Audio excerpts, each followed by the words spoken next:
ஓம் முருகா சரணம். வெற்றிவேல் முருகா சரணம். என் அன்பு பிள்ளை, உன் அப்பன் திருச்செந்தூர் முருகன் உன்னை பார்க்கறதுக்காகவே ரொம்ப நேரமாக உன் வீட்டு வாசலில் காத்துக்கிட்டு இருந்தேன். இப்போது உன் வீட்டுக்குள்ளே என்னை கூப்பிட்டு விட்டாயல்லவா?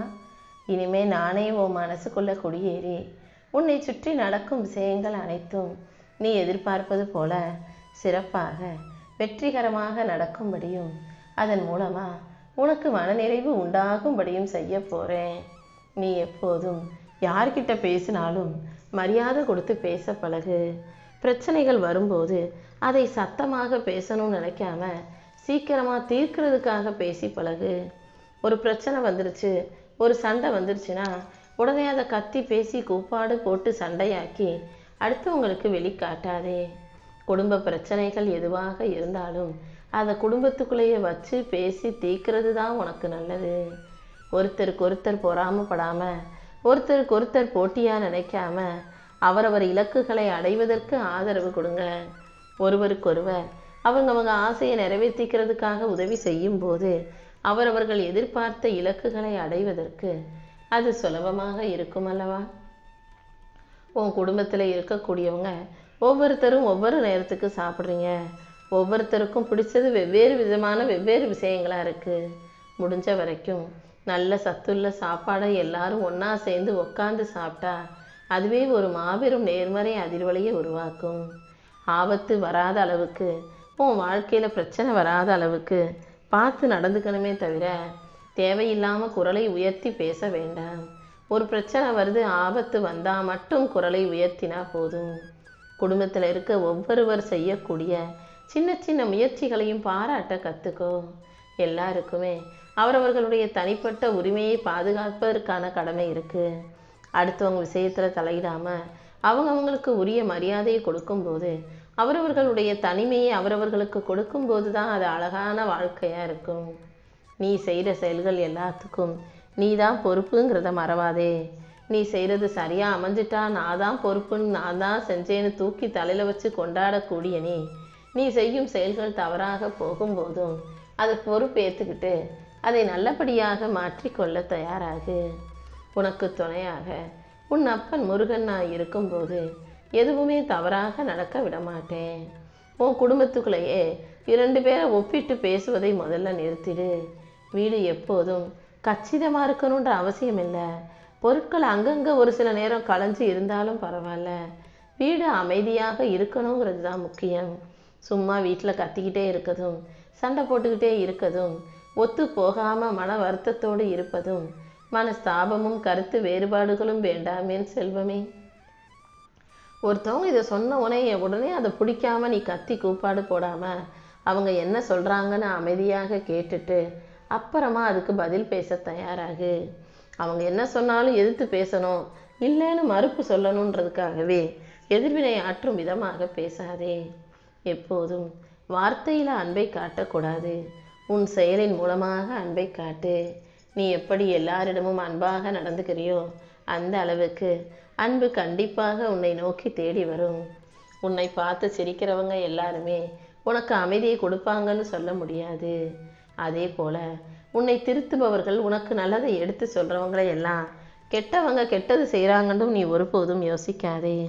உனக்கு நல்லது செய்ய இந்த முருகன் ஏதாவது ஒரு மனித ரூபத்தில் வந்து உனக்கான நல்லது கெட்டதுகளை எடுத்து சொல்லுவேன். நீ தான் கவனமாக இருந்து யார் என்ன நோக்கத்தோடு என்ன சொல்கிறாங்கன்றதை கவனித்து உன் வாழ்க்கையை வாழ தயாராகணும். ஒருத்தருடைய முக பாவனையை வச்சு, அவங்க வெளியில் பேசுகிறத வச்சு அவங்க இதுதான் சொல்கிறாங்க, நல்லது தான் செய்கிறாங்கன்னு நினைக்காம முக பாவனைகளுக்கு அப்பாலும் அவங்க மனசில் என்ன நினைக்கிறாங்கன்றதை பார்க்க கற்றுக்கோ.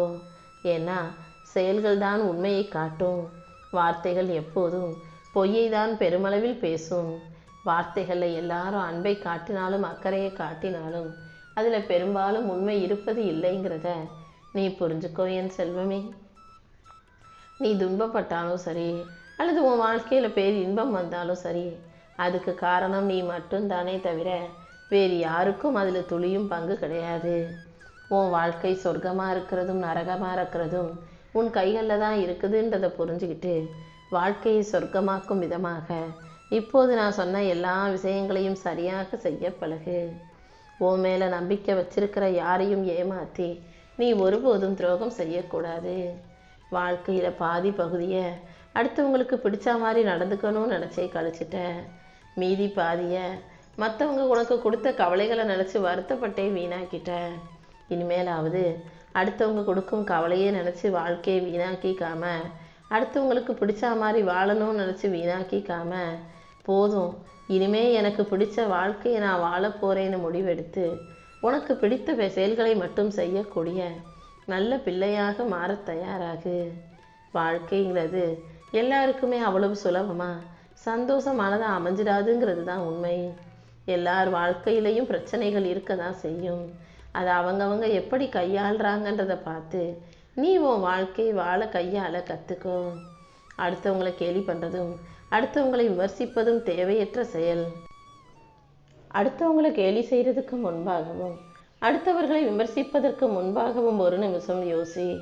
அவங்களே வாழ்க்கையில் எவ்வளவோ விஷயத்தோட போராடிக்கிட்டு வாழும்போது நம்ம வேற நம்ம பங்குக்கு அவங்களுக்கு கஷ்டத்தை கொடுக்கணுமான்னு யோசினாலே எந்த தவறும் நிகழாதல்லவா? எப்போதும் உனக்கு தேவையான ஒன்று உன்கிட்ட மட்டும்தான் இருக்குன்றதை புரிஞ்சுக்கோ. அடுத்தவங்களை நாடி தேடி போவதும் அடுத்தவங்க மூலமாக உன்னுடைய தேவை நிறைவேறும் எனவும் நீ ஒருபோதும் நினைக்காதே. இந்த உலகம் நீ அடுத்தவங்ககிட்ட எதையாவது தேடி போனினா அவர்களை உனக்கு எதிராக மாத்திரும் என்பதுதான் உண்மை. ஏன்னா உண்மையான நண்பர்கள் எப்போதும் யாரிடமும் எதையும் எதிர்பார்க்க மாட்டாங்க. காலமும் நேரமும் மாறிக்கிட்டே இருக்கிற இந்த உலகத்தில் ஒரு ரோஜா கூட அதற்கான நேரத்திற்கு முன்பாக மலர்வது கிடையாது. சூரியனும் அதற்கு உரிய நேரத்தில் தான் உதிக்கும். அதே போல உனக்கு சொந்தமானதும் உனக்கு சொந்தமானவர்களும் சரியான நேரத்தில் சரியானபடி உன்னை நோக்கி வருவாங்க. உன் வாழ்க்கையில் சரியான விஷயம் நிச்சயம் நடக்கும்ன்றதை புரிஞ்சுக்கோ. உன் மனசில் மறுபடியும் மறுபடியும் ஒரே விஷயத்தை போட்டு ஓட்டிக்கிட்டே இருக்க. தேவையில்லாமல் பேசின வாக்குவாதத்தையும் தேவையில்லாமல் நீ பயந்ததையும் தேவையில்லாமல் பதட்டம் அடைந்ததையும் கவலைகளையும் நினச்சி நீ மனக்காயம் கொள்ளாதே. உன் வருத்தத்தை போக்கி உன் வாழ்க்கையை செழிப்பாக்க உன் அப்பன் முருகன் இருக்கேன்றது உனக்கு எப்போதும் ஞாபகம் இருக்கட்டும்.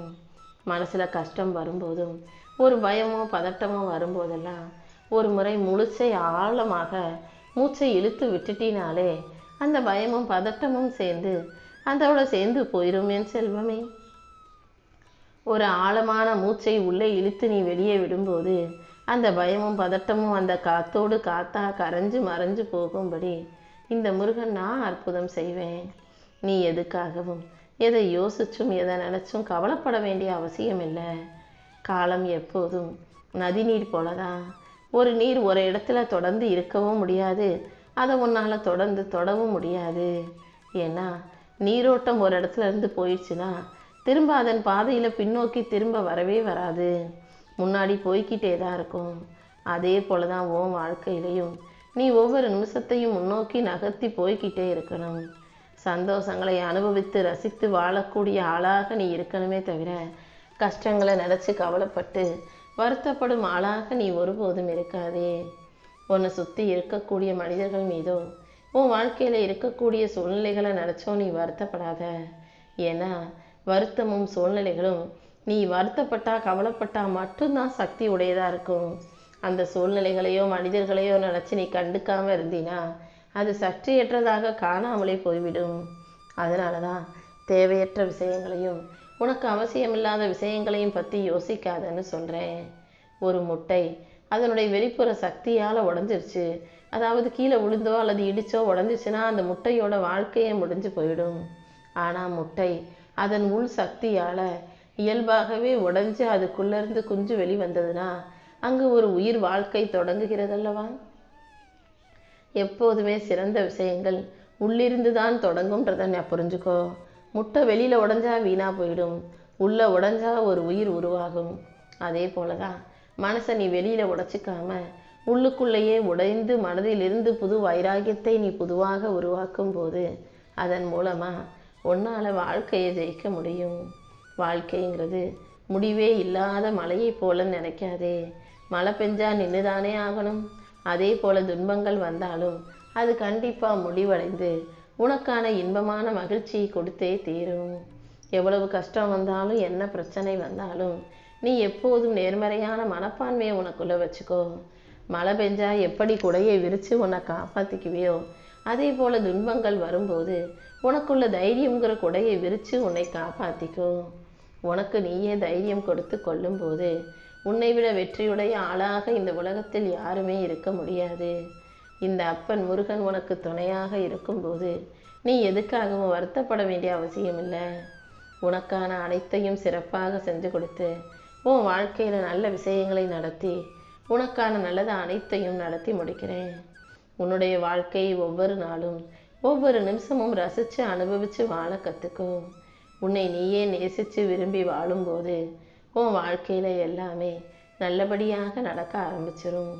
இந்த உலகத்தில் பிறக்கிற ஒவ்வொரு குழந்தையும் சில குணங்களோட பிறவி குணத்தோடு தான் பிறக்கும்ன்றது தான் உண்மை. அவரவர்கள் பிறக்கும்போது என்ன நோக்கத்துக்காக பிறந்தாங்களோ அதை இவர்கள் வாழ்க்கையில் செஞ்சே தீருவாங்க. அதனால் உன் கூட பிறந்தவங்களோ நண்பர்களோ கணவனோ மனைவியோ நீ பெற்ற பிள்ளைகளோ உன் பேரம்பேத்தியாகவே எவ்வளவு நெருங்கிய உறவாகவே இருந்தாலும் அவர்கள் செய்ய வந்ததை உன்னால் தடுத்து நிறுத்த முடியாது.